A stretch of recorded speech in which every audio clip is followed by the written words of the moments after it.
समुद्र की लहरों से खेलने वाला एक मर्चेंट नेवी ऑफिसर जिसने अपनी पत्नी और बेटे के लिए जॉब तक छोड़ दी। एक ऐसे इंसान की कहानी जिसे उसके अपनों ने ही मौत के घाट उतार दिया। ये कहानी है मेरठ के सौरभ राजपूत की, जिनकी मुस्कान रस्तोगी और उसके प्रेमी साहिल शुक्ला ने बेहद नफरत और बेरहमी से हत्या की। एक प्यार भरी शादी जो धीरे धीरे डगमगाने लगी, एक पति जो सिर्फ अपने परिवार के लिए जीता था और एक पत्नी जो किसी और के प्यार में पागल हो गई थी। क्या किसी और से प्यार करना जुर्म है?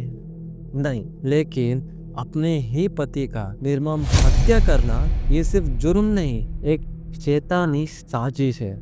लेकिन कैसे मुस्कान ने अपने प्रेमी साहिल शुक्ला के साथ मिलकर अपनी पति का हत्या करने का प्लान बनाया? कैसे उसकी लाश के 15 टुकड़े किए गए और सीमेंट भरे ड्रम में छुपा दिया गया? ये कहानी आपको हिलाकर रख देगी।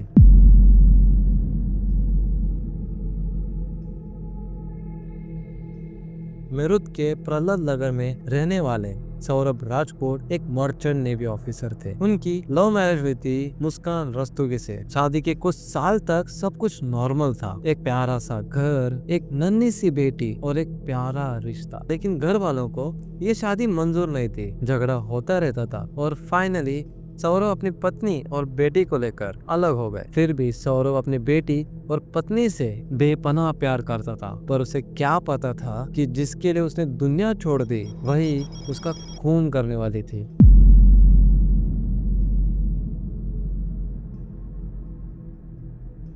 सौरभ का एक दोस्त साहिल शुक्ला जो रियल एस्टेट में काम करता था, लेकिन यही दोस्त धीरे धीरे सौरभ की पत्नी का आशिक बन गया। मुस्कान और साहिल का अफेयर शुरू हो गया। पहले चुप चुप की मुलाकात, फिर रात भर बातें। ये प्यार नहीं, एक साजिश थी। सौरभ को शक होने लगा। उसने मुस्कान के साथ सवाल किया, लेकिन मुस्कान ने उसे पागल कह दिया। डिवोर्स तक बात पहुंच चुकी थी, लेकिन सौरभ ने सिर्फ अपनी बेटी के लिए सब कुछ बर्दाश्त किया।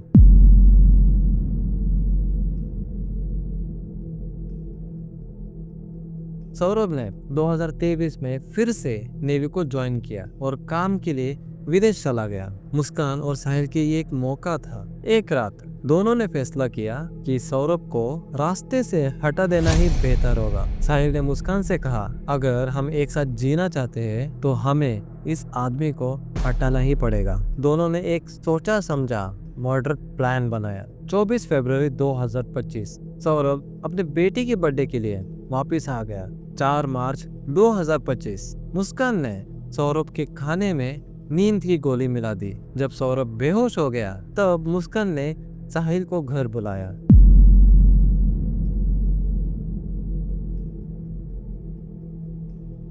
जब सौरभ गहरे नींद में था तब साहिल बचर नाइफ लेकर आ गया। उसने सीधे सौरभ के छाती पर वार कर दिया, एक के बाद एक 5-6 वार, तब तक कि सौरभ की हलचल बंद ना हो जाए। फिर उसका गला रीत दिया।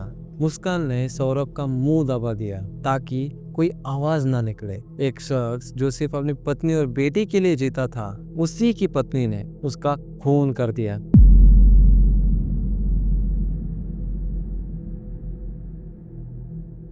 साहिल और मुस्कान ने फैसला किया कि सौरभ की लाश को हमेशा के लिए मिटा दिया जाए। मुस्कान ने एक बड़ा प्लास्टिक ड्रम अरेंज किया। साहिल ने सौरभ के 15 टुकड़े किए। ड्रम के अंदर एक प्लास्टिक शीट बिछाई और उसमें लाश के हिस्से डाल दिए गए। सीमेंट डाला ताकि कोई स्मेल ना आए। ड्रम को बंद कर दिए और एक कोने में छुपा दिया।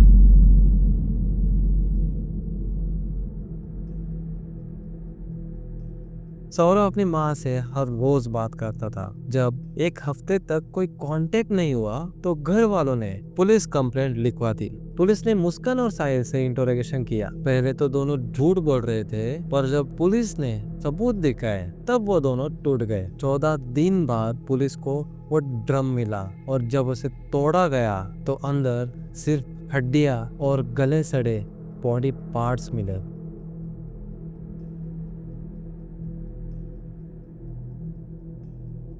19 मार्च 2025 को मेरठ कोर्ट में मुस्कान और साहिल को पेश किया। अरे मुस्कान ऊपर देखो, ऊपर देखो, अब शर्म मत करो, ऊपर करो। डाल ले ढोंगी बाबा।